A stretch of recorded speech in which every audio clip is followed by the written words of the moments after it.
ፊደልና ልሳን የተመረጡ የብዕር ትሩፋቶች በድምጽ የሚተረኩበት የበይነ መረብ አገልግሎት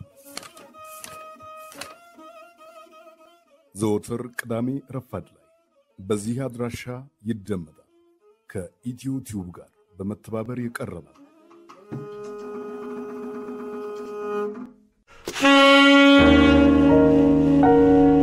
የክርስቶስ ሐሙስ ልቤን ፍርሃትን አጠው ሲመጣ ሰዓቱ ሊፈጸም ነው መሰል የመጽሐፍ ትንቢቱ። ጭፍሮቼን አየሁኝ የማውቃቸው መልካቸው ለአሁን ተረሳኝ።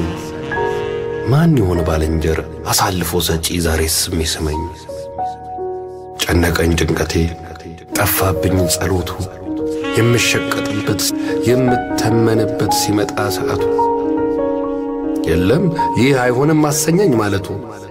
ሞትም አታውቅ ነፍሴ አልሞትም ምናምና አለች ምን አባቱ። መፍራት አይቀር መቼም ባልንጀር ሲከዳ ድፍረት ይበተናል ፍርሃት ይንጠዋል የጀግናን ልቡና።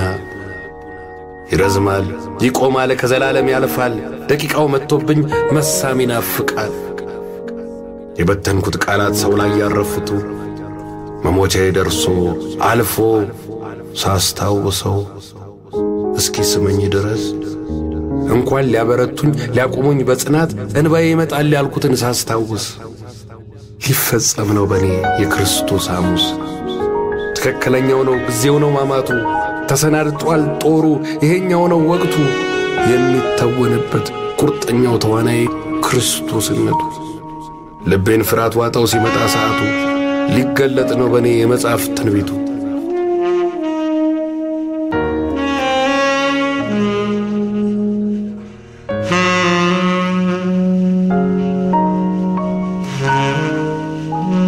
ማነ የኔ ጭፍራ ለሚያውቀኝ ጲላጦስ ሳምና ንገረው። ንጹህ ነኝ እያለ በደሜ ይታጠብ እንባ ሆኗል ውሃው። ጥያቄ ብቻ አንድና አንድ ነው ከተወሰነ አይቀር ሞቴ ይፍጠንልኝ። ከባልንጀር መሃል በዲናር የለካ እኔን የተመንከኝ ከስቅለቴ በፊት እንድጸልይልህ ማነህ የምትስመኝ?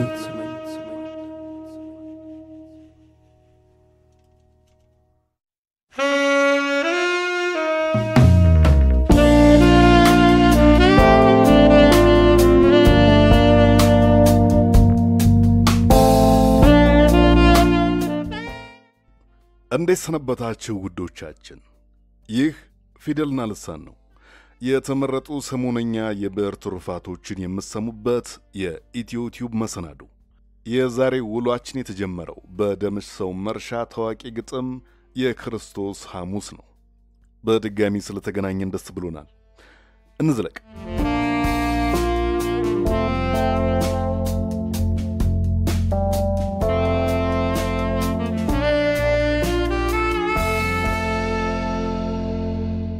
ዛሬ በፈገግታ ቀናችንን እንጀምራለን። ያልፎ ሀጁ ማስታወሻ በበውቀቱ ስዩም የተጻፈ ወግ ነው እንዲቀርበ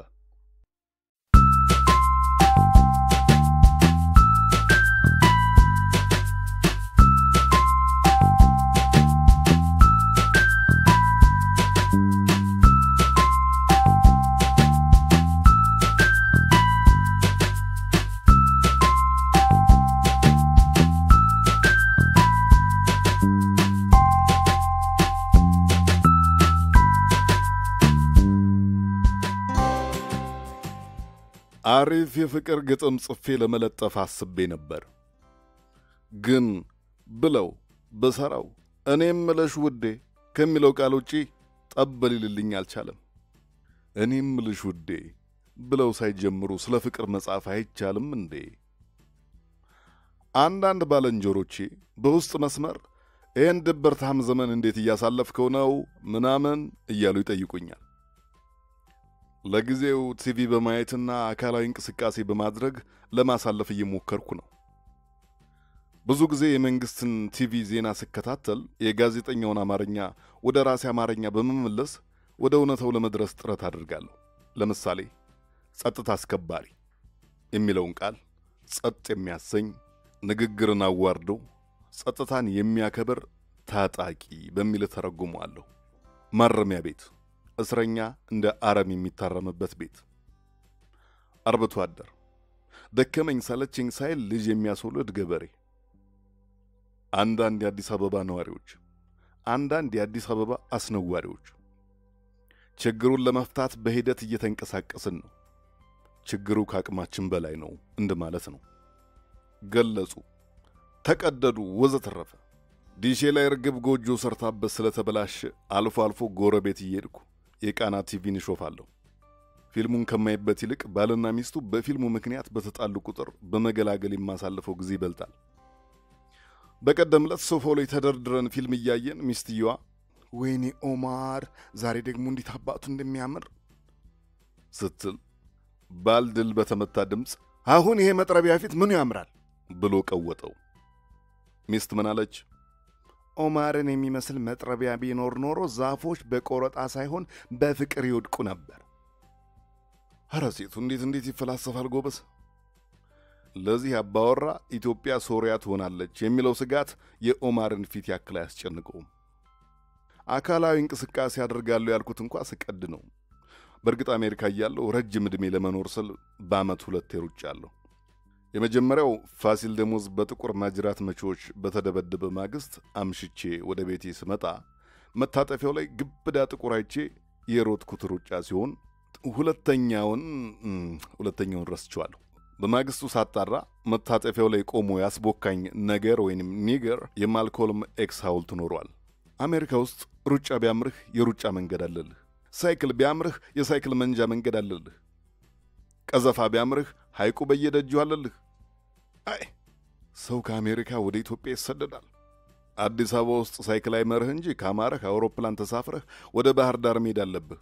እዚህ 22 ማዞሪያ ረፋድ ላይ ለመሮጥ ብትፈልግ በየት በኩል ልትሮጥ ትችላለህ? ትንሽ ሮጥ እንዳልክ መንገድ ላይ በቆሎ የሚጠብሱ አረጌት ይገጥሙሃል። ከነምድጃው ዘላሃቸው ታልፋለህ። ትንሽ ሮጠህ የለማይ ምርኩስ ትዘላለህ። ትንሽ እንደሮጥክ በኮንትሮባንድ የገባ የጫማ ክምር ትዘላለህ። እንዲህ እየኖርን በመሰናክል ሩጫ ወርቅ አለመብላታችን ይገርመኛል።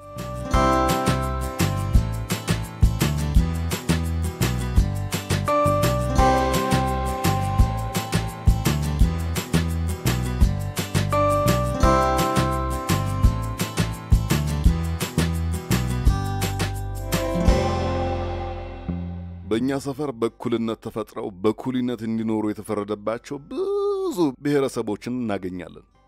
እኛ ሰፈር ሰማይ ጠቀስ ፎቅ ለመስራት የታደለ ጎጆ አይገኝም። ግን ብዙ ጎጆዎች ሰማይ ጠቀስ የመጽሐፍ ክምር ተሸክመው ሲያዞሩ ታያለህ።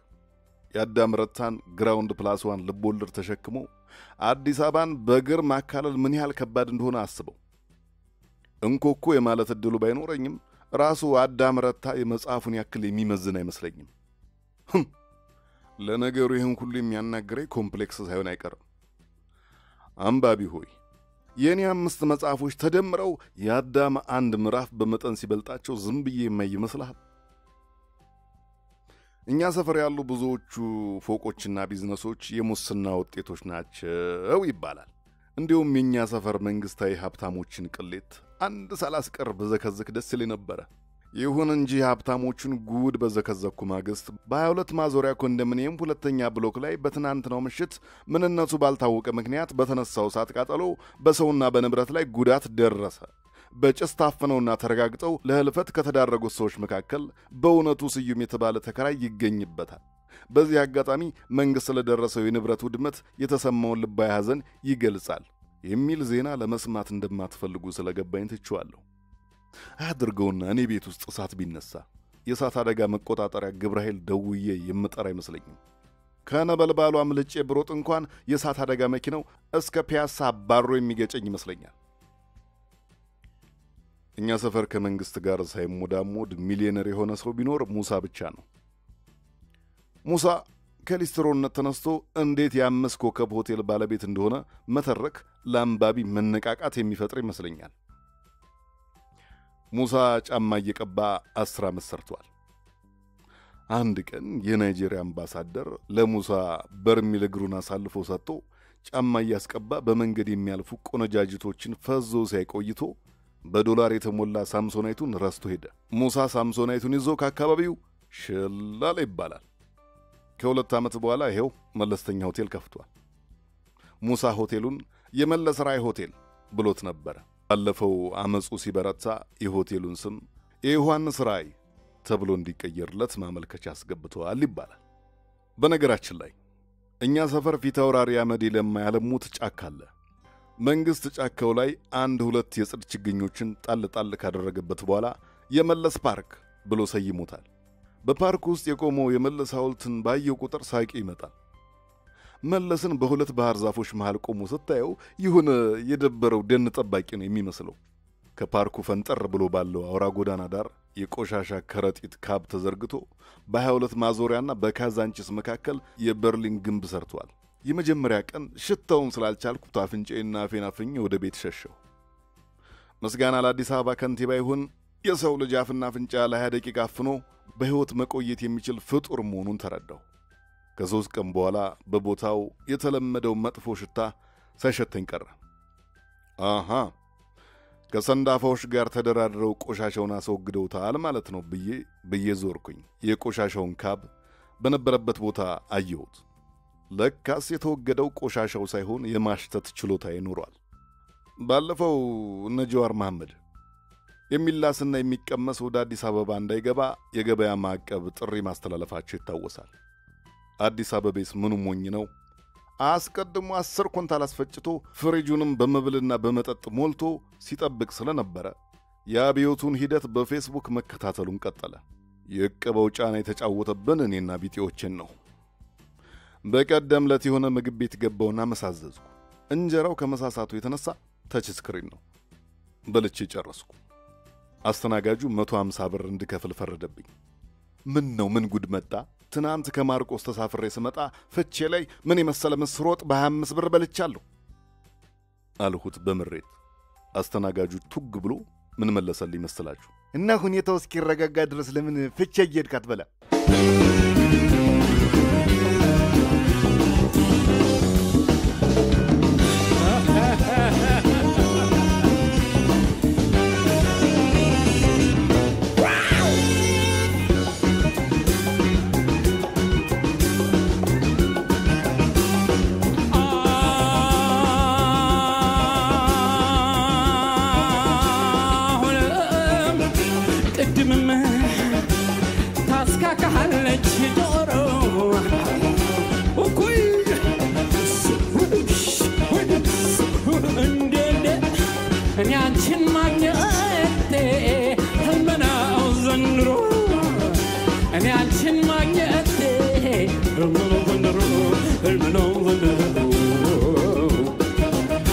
Addis Ababa bete, Addis Ababa bete, Addis Ababa bete, Addis Ababa bete. Şekalij kanjahit, alle chigorbete, gorbete, gorbete, gorbete, gorbete, gorbete, gorbete. Aranda manyosha, aranda manyosha, aranda manyosha, aranda manyosha. Beyominyon pikvatus. Yagayusha, Yagayusha, Yagayusha, Yagayusha, Yagayusha, Yagayusha,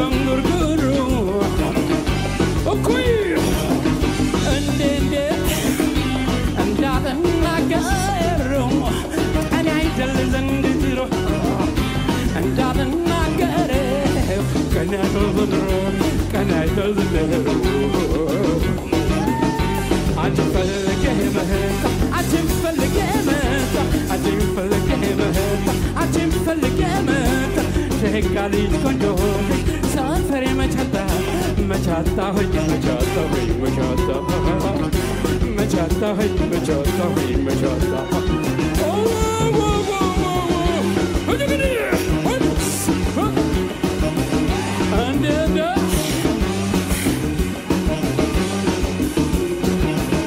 Arnayit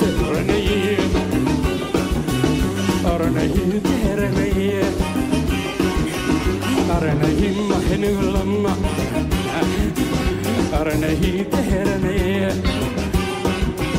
أرني بكتي سكاكس የምታዳምጡት ፊደልና ልሳን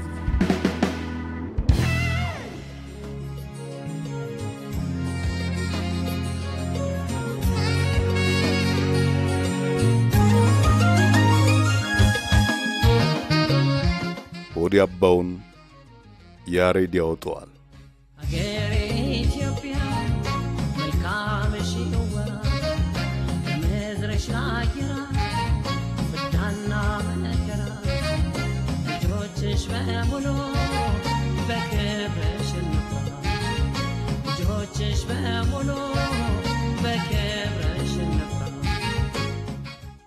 እውቁ የፊልም ሰው ያሬድ ሹመቴ በዚህ ሰሞን ከመታወቂያ ላይ ነህ ተብሎ የተጻፈለትን ብሔር ቀርቶ ኢትዮጵያዊ ተብሎ እንዲጻፍለት ዘመቻ ጀምሯል። ከታች ቀበሌ እስከ ላይኛው ወረዳ ድረስ የሚገጥመው መሰናክልና ትዕይንት በራሱ ልዩ ፊልም ይወጣዋል። የየለት ገጠመኙን በገጹ ላይ ከትቦታልና ዘልቃችሁ አንብቡት። ሰሞነኛው የያሬድ የየለት ፈተና መታወቂያ ለማውጣት ወደ አንድ የአዲስ አበባ ክፍለ ከተማ ባንድ ወቅት በዘለኩ ጊዜ የገጠመኝን የመታወቂያ ሰጪው ኦፊሰርና የኔን ሰጣ ገባ አስታወሰኝ። ብሔር ማርቆስ ነው የተወለድኩት። አማራ ነህ? እናቴ አማራ ናት። አባቴ የተወለደው በቀድሞ ሲዳሞ ክፍለ ሀገር ነው። ብሔር ኦሮሞ ነው። መታወቂያ ላይ ብሔር ተብሎ ከመጻፍ ዘመን በፊት ጎጃም ከ4-10 ዓመታት በላይ ኖሯል አባቴ። የአባቴ አባት ደግሞ ኦሮሞ ነው። ቀና ብሎ አየኝና ቀጫጫ ክንዱ ላይ አገጩን አስደግፎ ተመለከተኝ እና በየትኛው ብሔር በመዘግብል ይሻላል? ፈራ ተባያልኩ ድምጼን አለስልሼ ኢትዮጵያዊ ብለህ ለምን አጽፍልኝ? እንዴ አቤት የእንዴው ርዝመት! ጣልቃ ገብቼ አቋረጥኩት። አንተ ምን ባድርግ ትመርጣለህ? መልሼ እሱን ጠየቅኩት። እንደ ብዙ የቀበሌ ሰራተኞች ቁጡ አይደለም። ጥሩ ሰው ይመስላል። ቆይቶ ደግሞ ቀልደኝነቱንም አሳየኝ። ለዚህ ዓመት አማራ በሚለው ተጠቀም። በቀጣይ ጊዜ ስታሳድስ ደግሞ ሌሎቹን በየተራ ማስመዝገብ፣ በየተራ መሞከር። መታወቂያዬ ላይ አማራ የሚለውን የዚያን ዓመት ብሔሬን አጽፌ ቤት የገባው አባቴ አያቴ ለምቦጫቸውን ሲጥሉ ታየኝ። በዚያ ሰሞን ደግሞ ኢትዮጵያ ለዘላለም ትኑር በሚል ራዲዮ ጣቢያ ስሰራ ስለነበረ ስለመታወቂያ ባሰብኩ ቁጥር ተፈጥሮ ከሰጠችኝ መብት በገዛ እጄ ራሴን ያጠበብኩ መሰለኝ። አንዳንዴ ካለምንም ምክንያት መታወቂያን አውጥቼ ብሔር የሚለው ግድም እንደመፈተግ እንደመዳሰስ አድርገዋለሁ። ከወራት በኋላ ብሔር ከሚለው መስመር ጎን ያለው የብዕር ቀለም ተፈግፍጎ ባዶ ቦታ ቀረ። በጨነቀ ቀን ምን እንደማደርግ ግራው ቢገባኝም ብሔር ያልተጻፈባቸውን የመስሪያ ቤትና ሌሎች መታወቂያዎች ለመጠቀም ወሰንኩ። አገሬ ኢትዮጵያ መልካምሽ ይወራ ምድርሽ አየራ ፍዳና መከራ ልጆችሽ በሙሉ በክብርሽ እንኩራ ልጆችሽ በሙሉ በክብርሽ እንኩራ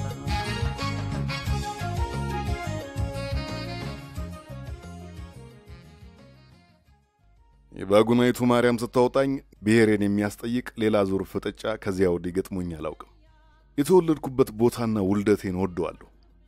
በተወለድኩበት ቦታ ሳድግ ግን ድንበሬና ርስቴ መላ ኢትዮጵያ እንጂ አንድ ክልል እንዳልሆነ እየተነገረኝ ያደግኩት እና እኔ ብሔር ከሚለው ቃል ጋር ያለኝ ጠብ በሕይወት ምዕራፍ የብዙ ሰው የብዙ ነገድ የብዙ ሰዎች እሳቤና ጭምቅ ውጤት የሆንኩትን የሺህ ሰው ግምት ያሳነሰኝ ስለሚመስለኝ ነው። በዚህ ሰሞን ብዙ ሰው በብሔር ብሔሩ መቧደን ሲጀምር ኢትዮጵያዊነት የሚለውን ቃል ላስታውስ ሞከርኩና እጦቱና ድሎቱን ከብሔሩ ጋር ያስተሳሰረ ባለ ብዕር ስም ፌስዳቢ እንዳይዘባበትብኝ ብዬ አፌን ዘግቼ ቆየሁ። ከሰሞኑ ይሄ ያሬድ ሹመቴ የሚባል አድዋ ላይ ከወደቁ ልቦች አንድ ሁለቱን አንስቶ ከደረቱ ውስጥ የገጠመ ሰው አዲስ የጀመረውን መባዘን ሳይ እልፍ ስድብ የፈራውን ውስጠቴን አበረታውት።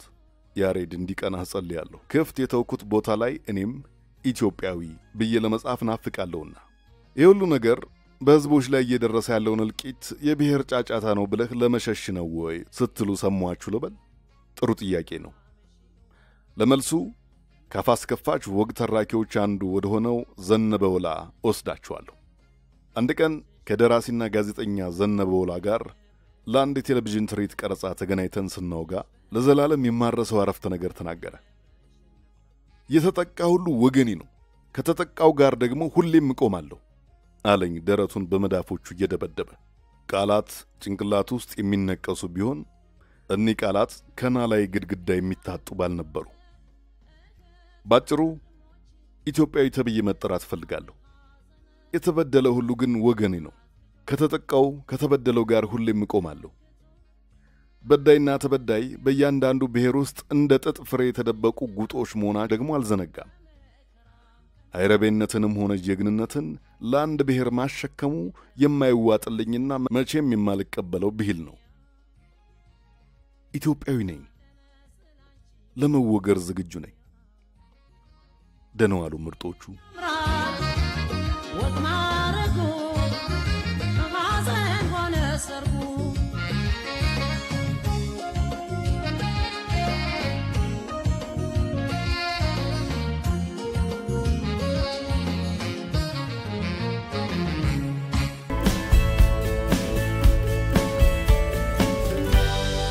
ፊደልና ልሳን ከኢትዮቲዩብ ጋዜጠኛ ማስረሻ ማሞ በዚህ ሰሞን በተከሰተው የቂሊንጦ ማረሚያ ቤት ቃጠሎ ውስጥ ሕይወቱ ስላለፈ አንድ በቀጨኔ መድኃኔዓለም አካባቢ ስለሚታወቅ የአእምሮ ህመምተኛ ማስታወሻ ጽፏል። ታደሰ ቦጋለ ስለሚባለው ታራሚ የጻፈውን ረዘም ያለ ማስታወሻ በጻፊው ገጽ ላይ ገብታችሁ እንድታነቡት እንጋብዛለን። እኔ ከማስታወሻው ውስጥ ቀንጭቤ የተወሰነውን አነባለሁ፣ እንደሚከተለው ይቀርብላችኋል።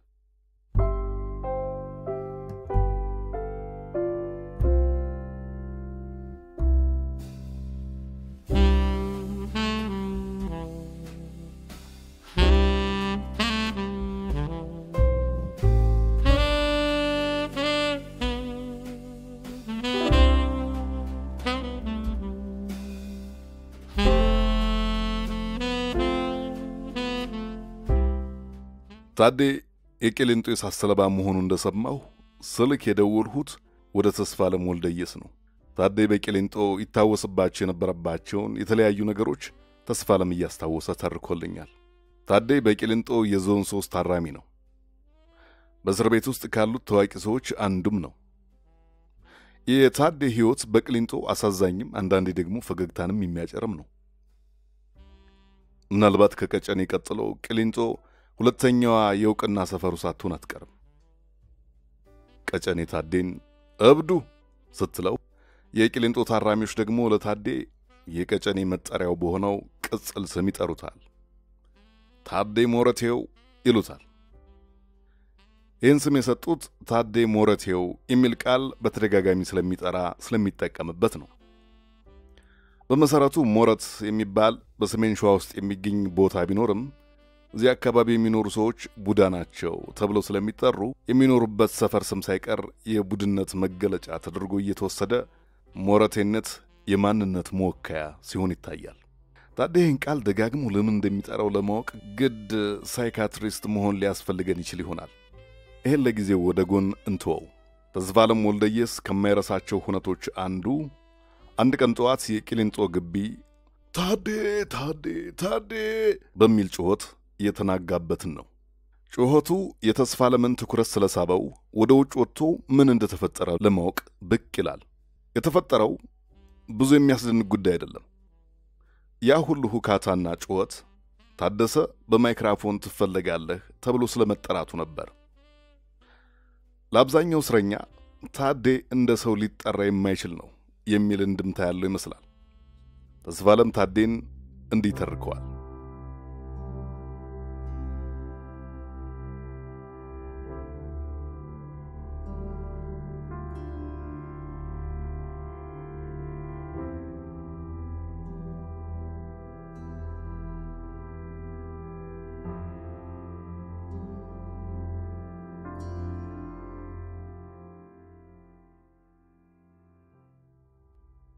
ታዴ በጣም ቡና ይወዳል። በቀን ውስጥ እስከ 5 ቡና ድረስ ሊጠጣ ይችላል። ብዙ ሰዎች የራሳቸውን ትተው ለታዴ ጋብዙታል። አንዳንዴ 15 ሰው የምታስቀምጠው ላይብራሪ ውስጥ ይመጣል። መጽሐፍ ያገላብጣል። መጽሐፍት ለሚያነቡ ሰዎች የተለየ ትኩረት ይሰጣል። ጠጋ ብሎ የማነበውን መጽሐፍ እየተንተባተበ በራሱ መንገድ ያነባል።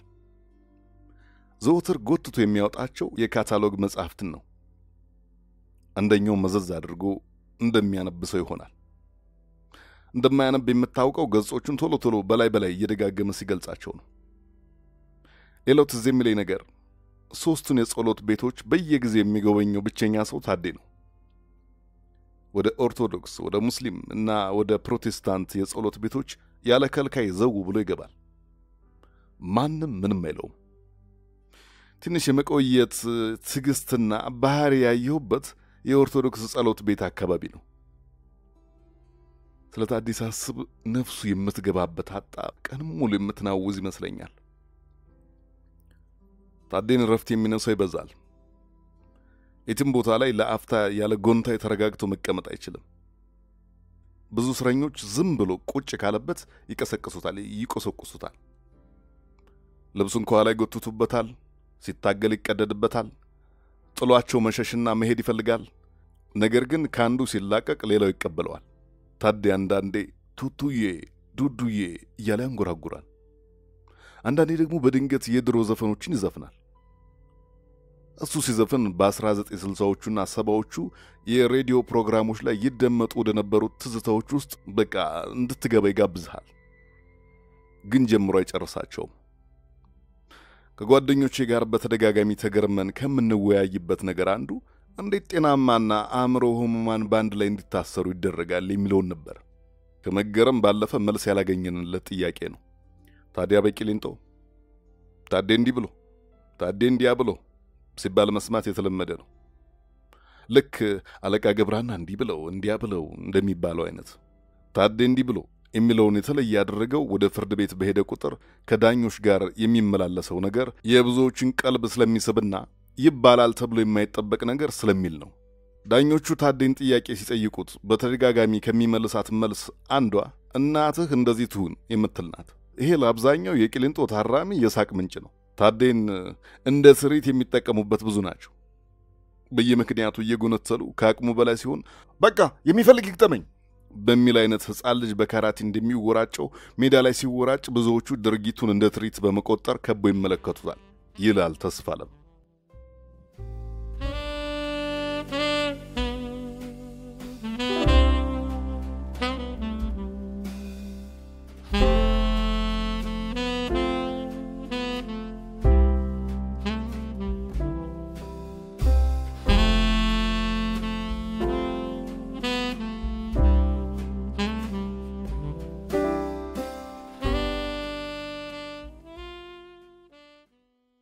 ተስፋለም ከተረከልኝ ነገሮች መካከል እጅጉን እንዳሳዝን ያደረገኝ ታዴ በየጊዜው የሚያድግ እጢ ካንገቱ ላይ ወጥቶበት ሕክምና ሳያገኝ መቅረቱ ነው። ለታዴ ኃላፊነቱን ወስዶ የሚፈርምለት በማጣቱ ምክንያት ሕክምና ሳያገኝ እጢው እስከ መንጠልጠል ደርሶም ነበር። አንድ የአእምሮ ህመምተኛ ጤናማ ብለን ከምንላቸው ሰዎች በበለጠ እንክብካቤና እርዳታ ሊደረግለት ሲገባ መታሰር በማይገባው ቦታ ታስሯል። ሕክምና ተነፍጎት ቆይቷል። የአእምሮ መታወክ ያለባቸው ሰዎች ፈጽሞ ሊርቋቸው ከሚገቡ እጅግ ብዙ ሰዎች ተፋፍገው ከሚኖሩባቸው ስፍራዎች እንዲኖሩ ማድረግ የበደሎች ሁሉ በደል፣ የግፎች ሁሉ ግፍ ተፈጽሞበታል። ታዴ በቂሊንጦ ይህን ሁሉ ተገቢ ያልሆነ መከራና ስቃይ ሲሸከም ኖሮ በመጨረሻ ቂሊንጦ እሳት እንዲበላው የተፈረደበት የአእምሮ ህመምተኛ ነው። እንኳን ለጤነኛው ለአእምሮ ህመምተኛው የማይራራ ስርዓት